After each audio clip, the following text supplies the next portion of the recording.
you can see a lot of change during the last 65 years in China. And here China's rapid economic growth, we can get some information from the data I presented to you just now. And now China has become the global largest manufacturing industry country in the world. It is the global largest export country, and China's GDP reaches over 8 trillion US dollars, and the foreign exchange reserves more than $3 trillion. And the total volume of foreign trade ranks the first in the world, and the comprehensive growth increased significantly. So all the above data I have mentioned means that the reform and opening up policy of China is correct and successful. Maybe you are wondering that why China can achieve sustained economic growth in the past 65 years. It seems like a miracle, right? And somebody really say that it's miracle economy, because if you want to keep sustained economic growth, it's very difficult. So I would like to give you some main reasons. And so simply that we can summarize it into 2 main reasons: and domestic internal economic reform, and for international, we use foreign open up policy, means open to the world. It can be attributed into 5 main reasons. And the first one is the utilization of foreign direct invest. You can see the amount of FDI of China's economy. And in 1983, only 670 million US dollars, but in 2012, it has reached 111.72 billion. So the average annual growth of FDI is over 15%. And you can see China is a hot place for foreign direct investment, and so that is one of the main reasons. And the second, I think that all of you know that China has a large population, right? And you know how large in population. How many people in China? 1.4. Yeah, almost. 1.4 billion.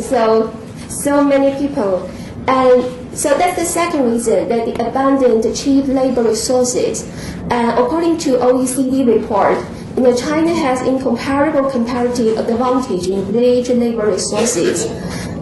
New working population of nearly 10 million need jobs every year, and also more than 150 million surplus labor force in the villages waiting to urban employment. And China's labor relatively high quality and cheaper, especially in the last 65 years. But you may think that what happened during these years? That's the second reason. And the third one is China's efficiency improvement. Due to technology improvement and the improvement of labor skills, and also China's economic system to market economic system transformation. Because before that, government like to control almost everything, price and system, and so system transformation make more efficient use of various factors of production.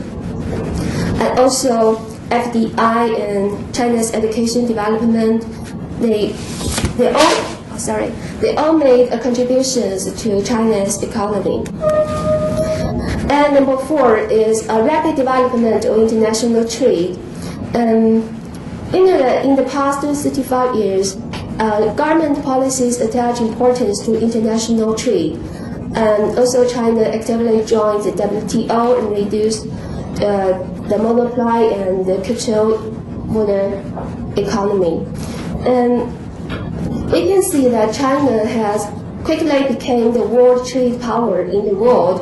And in 2012, for the first time, China's total trade surpassed the United States and became the largest country in the world trade scale.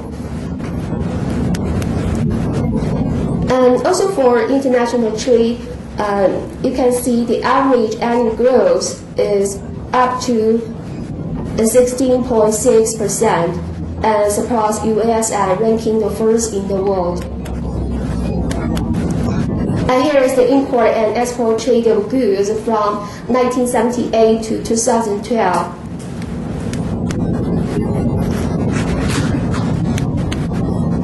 And the last main reason, I think, is a system reform and system innovation.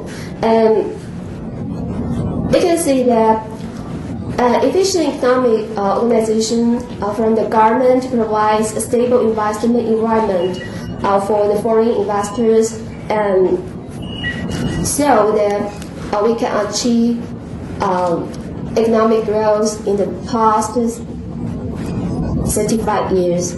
And you can see that as the industrial structure difference, the trend from 1978 to last year, you can see the primary industry reduced a lot, and second industry developed stably, and especially the tea dairy industry, you can see increase much than before. That's because China has adopted a series of policy measures, and the added value of the third industry reached much more than before.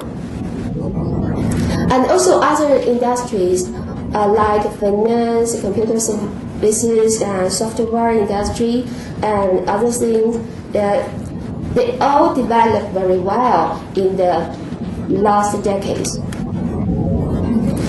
So now question for you, and maybe you want to know that is it possible China to maintain sustainable and healthy development for a long time, still keep the high speed of economic growth rate? Is it possible? Yes or no? That is hard to say, right? So I'd like to show you the data. Let me see the trend of GDP growth from 2010 and to 2013. We can see that the different quarters during the term, it shows China's GDP growth rate. So you can see the trend is not increasing, but is declining. And that's the current situation of China's GDP. So the growth unexpectedly slowed to 7.7% in the first quarter of 2013. And the trend of declining is obvious in the past 3 years.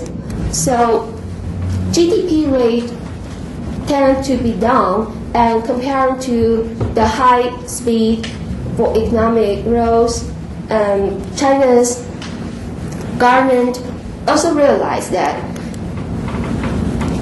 because we can see some data from not only GDP, we can also see the FDI, and according to the data until August, we can see the foreign investing enterprises declined 8.22% than last year.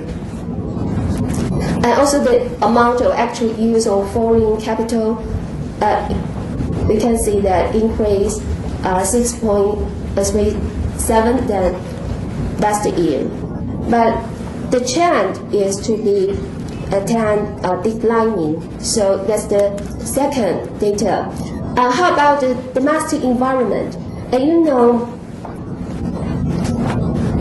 just now I mentioned for labor costs, we have abundant surplus labor force, but now it has changed much. You can see this year, 24 provinces have raised the minimum wage standard, and the average rate of wages increased 18% in 2013. It means that the cost for labor forces increased much more than before. What does it mean? It means that comparing to the Southeast Asian nations for labor-intensive products,